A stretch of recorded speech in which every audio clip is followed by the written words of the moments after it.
Hello friends, তো মায়ের শরীর খারাপ হওয়ার কারণে মা কিছু খেতে চাইছে না, আর লেবুটা তো মায়ের মুখে কোনো টেস্ট লাগছে না। তো আমি ভাবলাম তাও একটু যদি খেতে চাই সেই রকমভাবে বানিয়ে দিই। তো দেখো লেবুগুলো নিয়ে নিয়েছি, মা বলছে খাবো না, তো লেবুটা মা আমাকে দিয়ে দিল, দিয়ে লেবুটা আমি ছাড়িয়ে নিচ্ছি। তো দেখো লেবুটা পুরোই ছাড়িয়ে নিতে হবে, এরকমভাবে যে কোয়াগুলো আছে সেগুলো ছাড়িয়ে নেওয়ার পর লেবুর ওই ওপরের খোসাটাও ছাড়িয়ে ফেলে দিতে হবে। তো দেখো আমি তোমাদেরকে দেখিয়ে দিচ্ছি কীভাবে ছাড়াবে।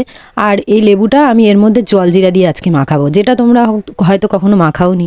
তো দেখো লেবুটা এইভাবে ছাড়িয়ে নিতে হবে আর উপরের ছালটা একদম ফেলে দিতে হবে। তো দেখো মা বলছে এসব কী করছিস, আমি খাবো না, আমার ভালো লাগছে না, কারণ মায়ের শরীরটা সত্যিই খারাপ। তো দেখে নাও লেবুটা এইভাবে ছাড়ানো হয়ে গেছে আমার প্রায়। তো দেখো আরগুলো এইভাবে ছাড়িয়ে নিতে হবে। তো মাকে বললাম তুমিও একটু ছাড়িয়ে দাও, তো মা ছাড়িয়ে দিল। তো দেখো লেবুগুলো পুরো ছাড়ানোর পর আমি এর মধ্যে গোটা গোলমরিচের গুঁড়ো দিয়ে দিয়েছি, আর এর মধ্যে অ্যাড করে নিয়েছি জলজিরা।